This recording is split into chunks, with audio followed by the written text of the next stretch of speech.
आज हम लोग पृथ्वी की आंतरिक संरचना के बारे में सीखेंगे। हाँ बताइए। हाँ ठीक। अब जो हमारी पृथ्वी है इतनी विशाल है, इतनी बड़ी है कि वहाँ तक हम लोग पहुँचे नहीं पाए। मनुष्य के लिए पहुँचना वहाँ के लिए नामुमकिन सी बात है, बहुत गहरी है। देखो समझते हैं।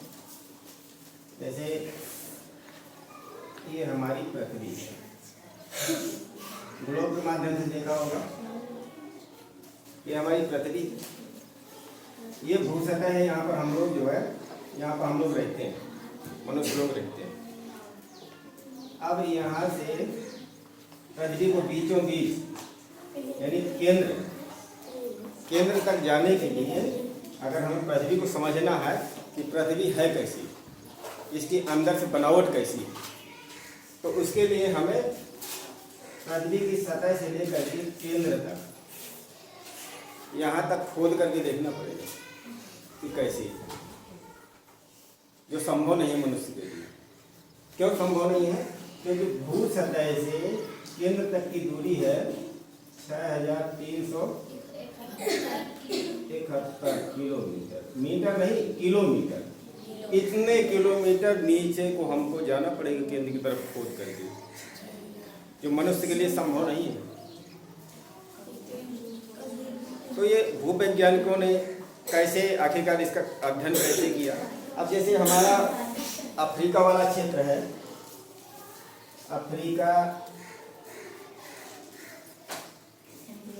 अफ्रीका में सोने की खदानें हैं, सोने की खानें। तो वहाँ खोद करके ही निकालते होंगे जमीन के बहुत नीचे गहराई तक। तो 3 से 4 किलोमीटर नीचे, इतना नीचे खोद करके देखें, इससे आगे संभव नहीं है खोदना। ठीक है।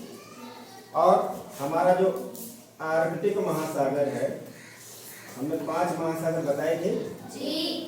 तो जो आर्कटिक महासागर है, आर्कटिक महासागर में एक क्षेत्र पड़ता है कोला। अगर वहाँ से तेल निकलता है, तेल वगैरह निकालते हैं, तो लगभग 12 किलोमीटर गहराई से निकलते हैं। उसके नीचे पहुँच पाना नामुमकिन है। ठीक है। क्यों नहीं पहुँच पाते हैं अभी बताएंगे। इसके अलावा जो ज्वालामुखी है, ज्वालामुखी तुम लोग पढ़े होंगे। ज्वालामुखी जब फटती है, जब उसका उद्गार होता है, तो उससे लावा मैग्मा वगैरह निकलता है। तो लगभग 60 किलोमीटर गहराई से निकलता है। तो वो जो निकलता है उसका अध्ययन भूवैज्ञानिक वगैरह कर लेते हैं, खोद करके तो नहीं करते हैं, लेकिन उससे जो लावा निकलेगा उसको लेकर के, उसके नमूने के सैंपल को लेकर के उसका अध्ययन करते हैं कि आखिरकार नीचे की परत हमारी कितनी है, क्या है उसमें, क्या क्या है। तो वहाँ तक जाना संभव नहीं है। क्यों नहीं संभव है? इसके कई कारण हैं। ठीक है। तो क्योंकि जैसे जैसे हम नीचे को जाएंगे, जैसे जैसे हम नीचे को चले जाएंगे, तो पहली बात तो तापमान बढ़ने लगता है, घनत्व तो बढ़ने लगता है। ऑक्सीजन नहीं होगी तो ऑक्सीजन सिलेंडर लेके चले जाएंगे। भाई भूवैज्ञानिकों को जाना है तो अपना इंतजाम कर ही लेंगे। लेकिन जैसे तालाब हो या कोई नदी हो, गहराई वाला हो, और उसके नीचे तुम लोग जाओ तो कान में चट चट की आवाज़ आने लगती है, कान में प्रेशर पड़ने लगता है, दबाव पड़ने लगता है। ठीक है ना? वही स्थिति उसमें भी तो होगी। ठीक है, ये चीज़ समझ में आई? अच्छा, तो वैज्ञानिकों ने क्या किया कि कुछ चीज़ों का उन्होंने आधार बनाया, कुछ चीज़ों का आधार बना करके, क्योंकि पृथ्वी की आंतरिक बनावट को समझना है। सर्विता इधर देखो, पृथ्वी की आंतरिक बनावट को समझना है तो कुछ चीज़ों को उन्होंने आधार बनाया। तो पहला आधार बनाया घनत्व का। पहला आधार घनत्व का बनाया। घनत्व में क्या था? जो पृथ्वी है हमारी, ये ऊपर सबसे पहले ऊपरी परत है, केंद्र तक जाना है। ये मध्य की परत है। तो ऊपरी परत का जो घनत्व होता है वो होता है 3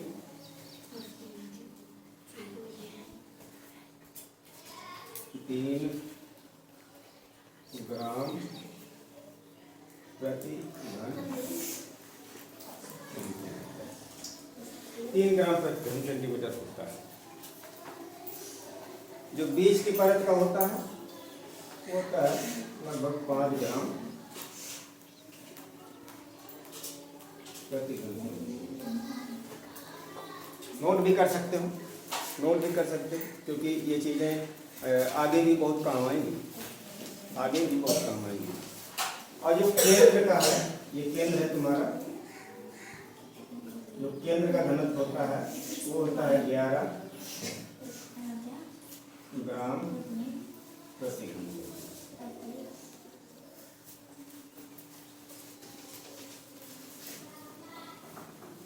तो पहला तो आधार बनाया घनत्व का, ज्यों ज्यों नीचे को चले जाएंगे ऊपर कम होगा, और ज्यों ज्यों हम जो है केंद्र की तरफ बढ़ेंगे तो घनत्व बढ़ता हुआ चला जाएगा।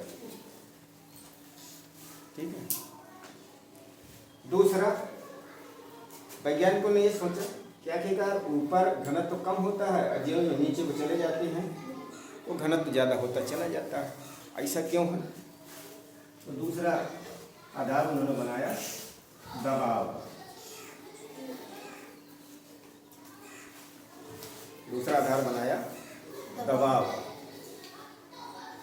जो हमारी पृथ्वी है, पृथ्वी का दबाव केंद्र की ओर होता है, केंद्र की ओर झुका दबाव। ठीक है, बात समझ में आ रही? तीसरा,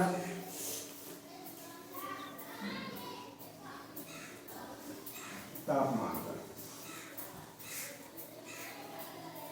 क्यों नहीं वहां तक पहुंच पाते हैं? एक तो दूरी बहुत है, इसके अलावा और भी कई वैज्ञानिक कारण हैं जिसके कारण हम वहां पहुंच पाना बड़ा मुश्किल है। ठीक है। तीसरा है तापमान। तापमान जैसे जैसे हम पृथ्वी को हम खोदेंगे भू सतह से, जैसे जैसे केंद्र की तरफ खोदते चले जाएंगे तो हर 32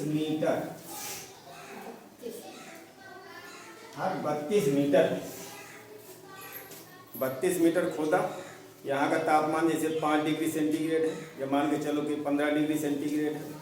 32 मीटर के बाद 16 डिग्री सेंटीग्रेड हो जाएगा, फिर और 32 जुड़ेंगे तो 17 डिग्री सेंटीग्रेड हो जाएगा। यानी हर 32 मीटर के बाद 1 डिग्री सेंटीग्रेड तापमान बढ़ता है, वृद्धि होती है। ठीक है। तो अब हमको जाना कितना है?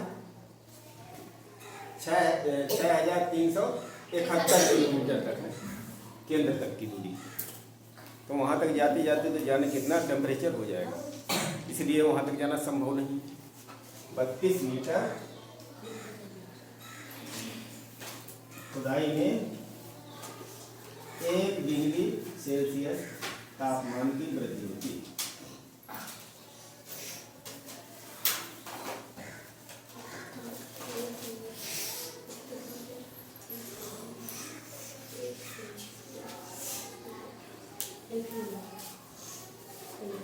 बात समझ में आ रही है? इसको नोट भी करते जाना, क्योंकि ये तुम्हारे आगे जो प्रतियोगी परीक्षाएं दोगे ना तो उसमें बहुत पूछता है। ठीक है। अब इसे घनत्व हमने बताया था, कि ऊपरी सतह का 3 होगा और 5 होगा मध्य परत का और केंद्र का होगा 11। लेकिन अगर कोई पूछ ले कि पृथ्वी का औसत घनत्व कितना होता है, पृथ्वी का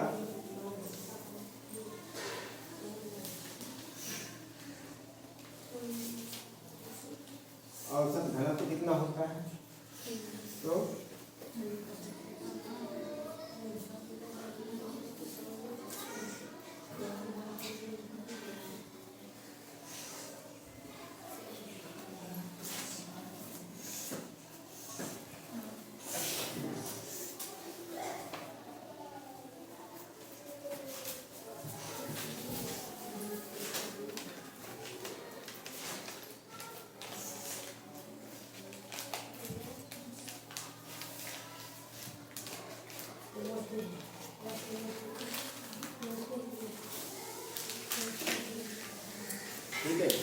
नोट कर ले। 5.5 ग्राम प्रति घन सेंटीमीटर औसत घनत्व होता है। औसत घनत्व भी कभी कभी पूछ लेते हैं कि पृथ्वी का औसतन घनत्व कितना है, तो इतना लिख दो। ऊपरी परत का 3, मध्य परत का 5 और केंद्र का 11। तापमान में समझ में आया, दबाव समझ में आया। पृथ्वी का दबाव केंद्र की ओर रहता है, इसलिए घनत्व बढ़ता चला जाता है। तापमान में वृद्धि होती जाती है। 32 मीटर नीचे जाएंगे तो 1 डिग्री से तापमान बढ़ जाएगा। इसके बाद 1-1 डिग्री ऐसे 32 में बढ़ता हुआ चला जाएगा। तो केंद्र तक पहुँचते पहुँचते तो जाना कितने डिग्री सेंटीग्रेड हो जाएगा ना, यानी बहुत गर्म हो जाएगा। जितना भू सतह में गर्मी है, इसके बाद नीचे को बढ़े। ठीक, अगला है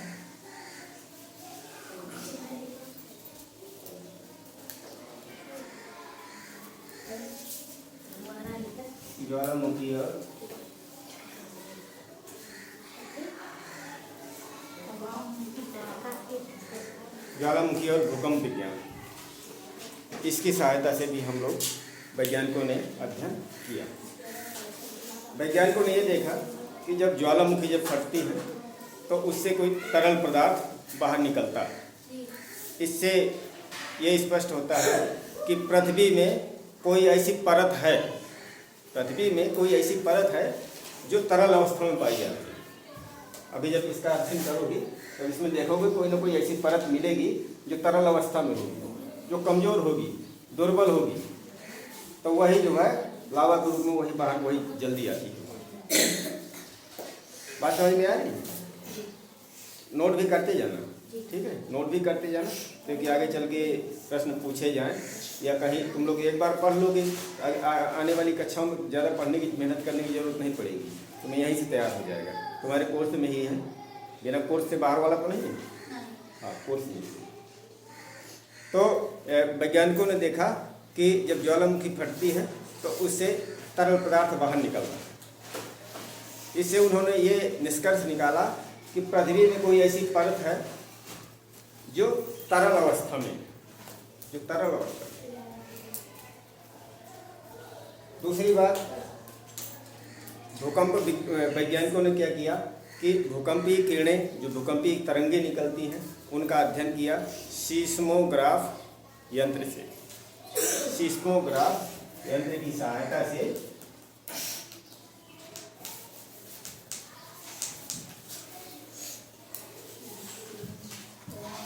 सीस्मोग्राफ यंत्र की सहायता से भूकंपीय तरंगों का अध्ययन किया।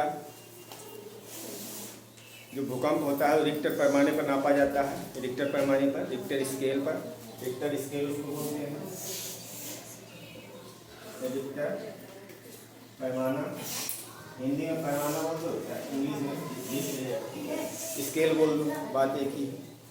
तो सीस्मोग्राफिक यंत्र के द्वारा वैज्ञानिकों ने भूकंपीय तरंगों का अध्ययन किया और भूकंप विज्ञान ही एक ऐसी विज्ञान निकल करके आई जिससे पृथ्वी की आंतरिक बनावट के बारे में काफ़ी हद तक अध्ययन करके उन्होंने निष्कर्ष निकाला वैज्ञानिकों ने। ठीक, सुशील बात नहीं, दोनों सुशील बात न करो, ठीक है। ये तो तुम्हें ऐसे समझाने के लिए बता दी। यहाँ तक लिख लिया है? लिख लिया है?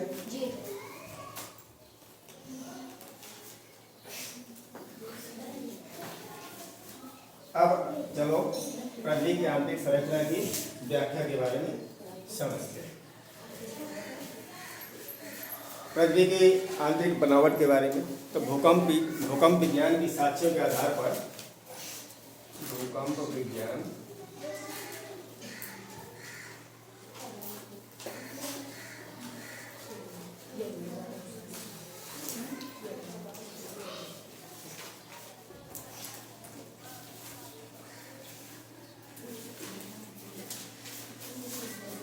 भूकंप विज्ञान की साक्ष्यों के आधार पर पृथ्वी की बनावट को 3 प्रमुख भागों में बांटा गया है। तीनों के नाम याद हो जाएं, अंग्रेजी में भी हिंदी में भी। अंग्रेजी भी हिंदी लिख करके आ जाती है। पहला है भूपर्वती या इसे कहते हैं क्रस्ट, हालांकि क्रस्ट अंग्रेजी शब्द है लेकिन हिंदी में भी लिख करके आ जाता है। दूसरा है प्रवाह या मेंटल, मेंटल अंग्रेजी शब्द है, हिंदी शब्द है। तीसरा है क्रोध या क्रोध। तीन भागों में बांटा गया। पहला भूपर्वतीय क्रस्ट के बारे में जरा समझो।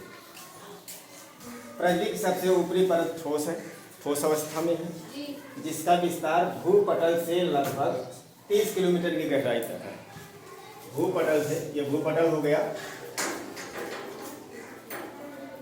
ये भूपटल है, ये जहाँ पर हम लोग रहते हैं, पेड़ पौधे होते हैं, जीव जंतु रह रहे हैं, ये भूपटल है। भूपटल से लगभग 30 किलोमीटर, लगभग लगा हुआ है, थोड़ा बहुत कम ज़्यादा हो सकता है, लगभग 30 किलोमीटर तक ये भूपृथ्वी का भाग है, इतनी गहराई तक है। ठीक है, 30 किलोमीटर गहराई तक नीचे को केंद्र की ओर, ठीक ना। हाँ, इसकी मोटाई महाद्वीपों व महासागरों के बीच अलग अलग है। महाद्वीप का मतलब स्थल वाला भाग, महासागर का मतलब जल वाला भाग। स्थल वाला भाग हमारा कितना प्रतिशत है? 71% है। उस दिन ग्लोब में जब समझाए थे तब हमने बताया था। और हाँ, उल्टा हो गया, मिस्टेक हो गई। जल वाला भाग कितना है? 71% है, और थल वाला भाग 29% है ना। सबसे ज़्यादा पानी है, लेकिन बोलने में कभी कभी मिस्टेक हो जाती है, ठीक ना। तो सबसे ज़्यादा जो जल वाला भाग महासागरों का ही तो है, नदियों का तो कम है, महासागरों का ज़्यादा है, इसलिए महासागरों की गिनती कर ली जाती है। ठीक है, तो महाद्वीपों में इसकी मोटाई ज़्यादा होगी, महासागरों में इसकी मोटाई ज़्यादा होगी, और महासागरों में इसकी मोटाई कम होगी। कैसे? देखो जरा, कैसे कम होगी, कैसे ज़्यादा होगी, थोड़ा समझो। ये तुम्हारा स्थल वाला भाग है, इधर ध्यान से देख लेना भाई, क्रांति ध्यान से देख लो। ये स्थल वाला भाग है,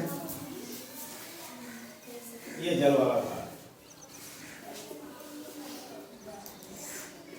ये जल वाला भाग हो गया, ये स्थल वाला भाग हो गया।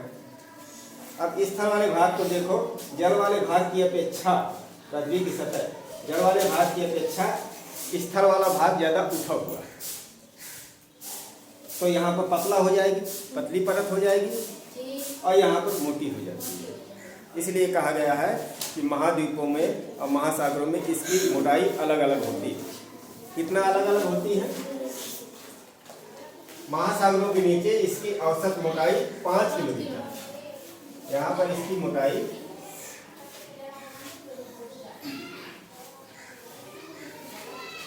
5 किलोमीटर महासागरों में, यानी जल वाले भाग में।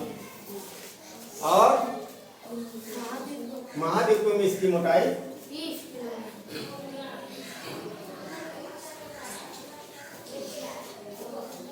किलोमीटर। स्थल वाले भाग में इसकी मोटाई 30 किलोमीटर होती है, जल वाले भाग में इसकी मोटाई 5 किलोमीटर होती है। 5 फिक्स कोई जरूरी नहीं है 5 फिक्स ही हो, लेकिन औसत मान लिया गया है कि लगभग जो है 5 किलोमीटर होगी, ये लगभग 30 किलोमीटर होगी। ठीक है, यहाँ तक बात समझ में आई?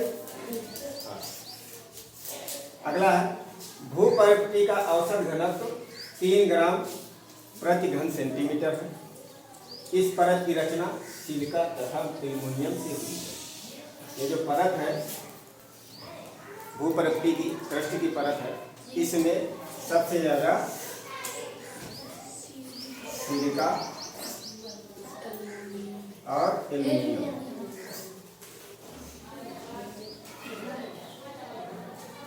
ठीक है।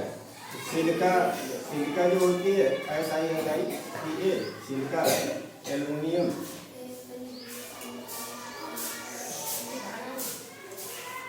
एल्युमिनियम ये हो गया, ठीक है। तो इसका देखो, इस परत का दूसरा नाम सियाल भी है। सियाल क्यों है?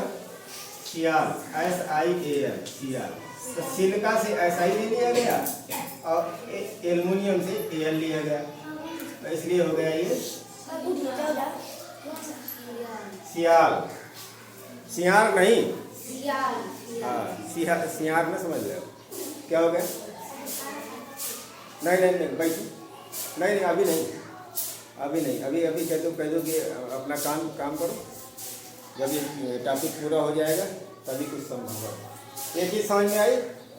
इस परत में सिलिका और एल्युमिनियम की मात्रा अधिक पाई जाती है, जिसके कारण इस परत का नाम सियाल भी है। ठीक, समझ में आ रही? नोट भी करते जाना। भूकंपीय तरंगों की गति में अंतर के अनुसार इसे दो भागों में बांटा गया है।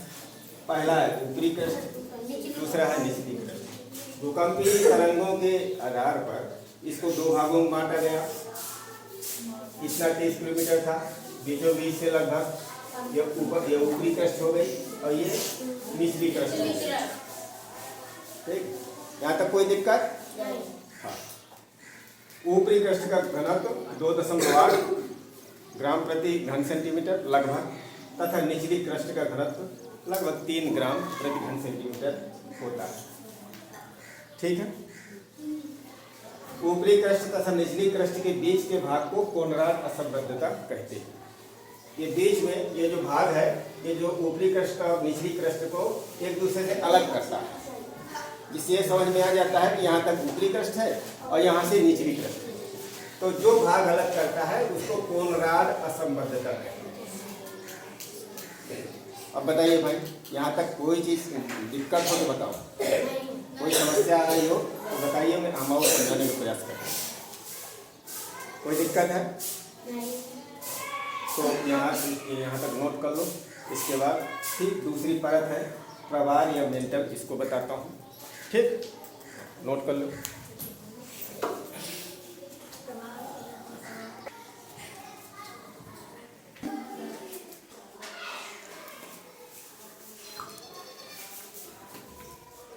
हाँ, तो देखो, भूपरप्टी या क्रस्ट के बाद दूसरा भाग है प्रवार। इसी का दूसरा नाम होता है मेंटल। ठीक है, इस भाग को समझो जरा। ये भाग है कौन सा? यह पटल 30 किलोमीटर से 2900 किलोमीटर की 30 किलोमीटर से 2900 किलोमीटर की गहराई के बीच पाई जाती है। 30 किलोमीटर से 2900 किलोमीटर की गहराई तक पाई जाती है। ठीक है।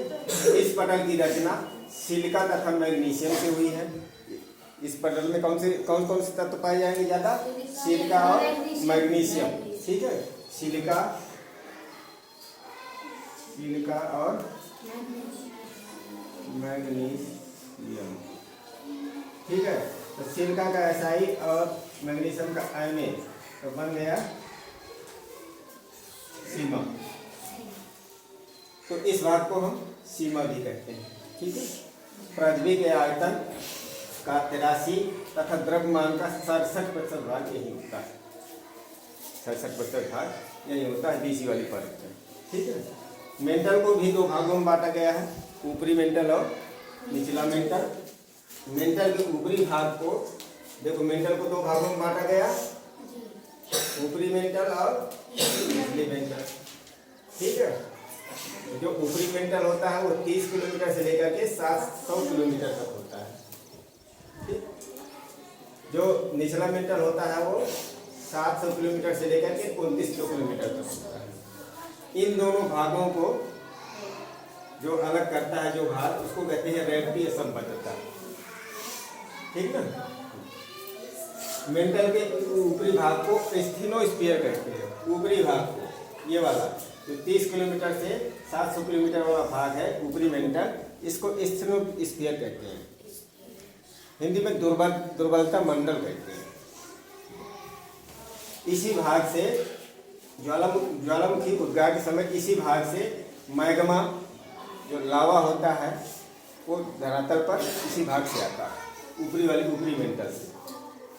यानी ज्वालामुखी जो फटते हैं ना, जो तरल पदार्थ आता है, ये है जो हमने बताया था भूपरप्टी।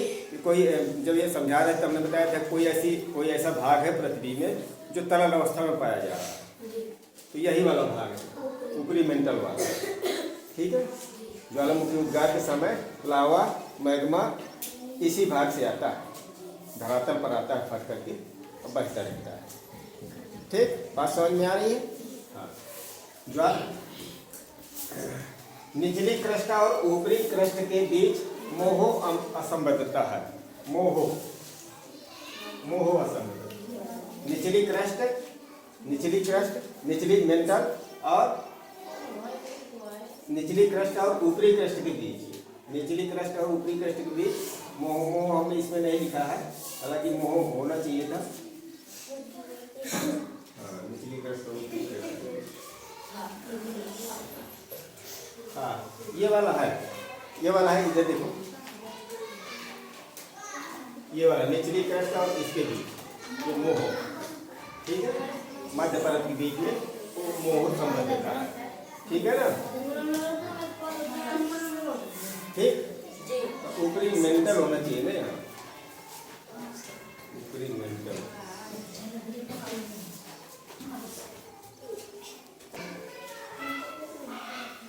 यहाँ पर थोड़ा देखो, समझ लो, थोड़ा गलत लिख दिया है, निचली क्रस्ट और ऊपरी, हमने क्रस्ट लिख दिया है, ध्यान नहीं दिए हैं। निचली क्रस्ट ये है और ऊपरी मेंटल ये है, इसके मध्य जो अलग करती है, जो भाग अलग कर रहा है, इसको मोह असंबद्धता है। तो ऊपरी क्या होना चाहिए,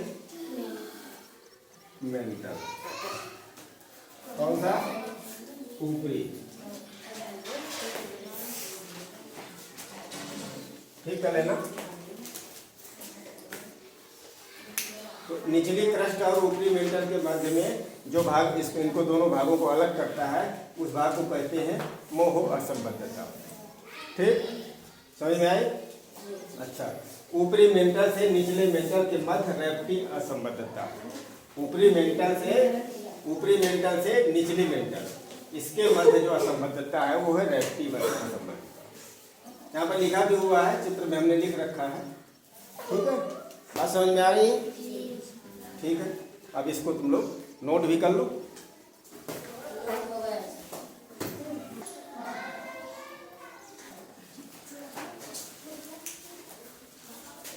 तो देखो, अब ये तीसरी परत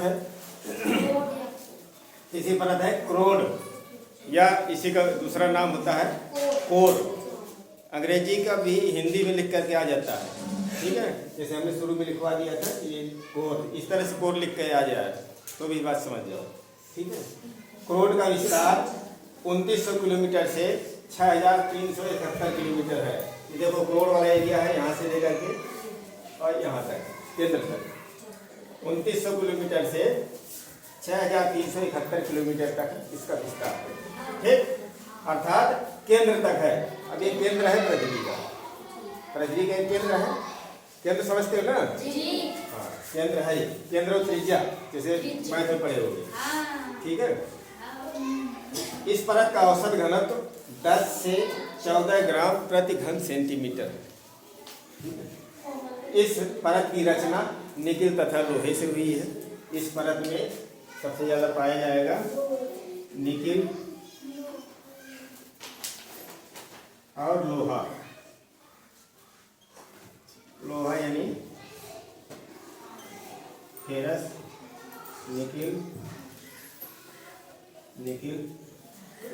निकिल और लोहे से इसकी रचना हुई है। इस परत की सबसे ज़्यादा इन्हीं की मात्रा पाई जाएगी, इसलिए इन्हीं के नाम से निकिल का नी हो गया, NI हो गया, और लोहा का FE हो गया, इसको पढ़ेंगे निफे। इसलिए इन्हीं के नाम से इसका, इस परत का नाम एक और है, उसको है निफे। निफे भी इस परत को कहते हैं, ठीक है।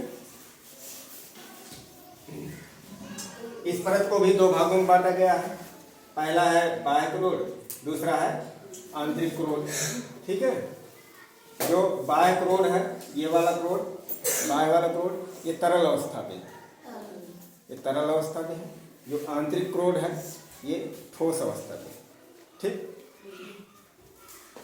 कहाँ गई?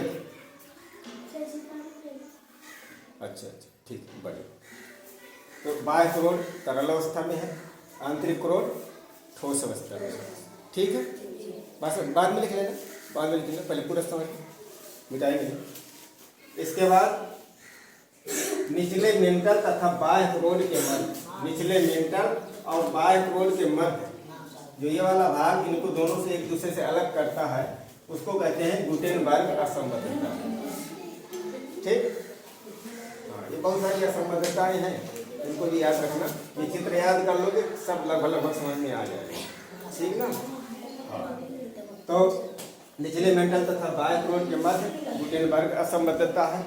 बाह्य क्रोड और आंतरिक क्रोड के मध्य, बाह्य क्रोड और आंतरिक क्रोड के मध्य ये वाली दोनों भागों को अलग कर रहा है जो भाग लेहमैन असंबद्धता, ठीक है। तो तीनों भाग पृथ्वी की आंतरिक बनावट, तो 3 भागों में इनको डिवाइड किया गया है, वो समझ में आए। अच्छा, तो अब ये बताओ, ये वाला जो भाग है, इस वाले भाग में कौन कौन से तत्व पाए जाएंगे? हाँ, भूपर्वतीय क्रस्ट में। इसका दूसरा नाम क्या है? सियाल। इसका नाम है सियाल, क्योंकि इसमें सिलिका और एल्युमिनियम पाई जाती है सबसे ज़्यादा। इसका नाम सियाल है इस वाले भाग का, यहाँ तक। और इस वाले भाग का क्या नाम है? इस वाले भाग का बताओ। सीमा। सीमा क्यों नाम है? क्योंकि इसमें सिलिकॉन और मैग्नीशियम पाया जाता है, सिलिकॉन और मैग्नीशियम। इस वाले भाग का निफे, क्योंकि इसमें निकिल और लोहा की मात्रा पाई जाती है, इसी से ये परत बनी हुई है। ये सिलिकॉन और मैग्नीशियम सीमा हो गई, और ये सियाल। चलिए, ये पृथ्वी की आंतरिक बनावट समझ में आया कि नहीं आया? आया। तो अगली बार कोई चीज़, कोई प्रश्न हम करेंगे तो इसके उत्तर भी जरा बताना, इसको एक नोट कर लो और घर में याद भी करना, ठीक है? ठीक।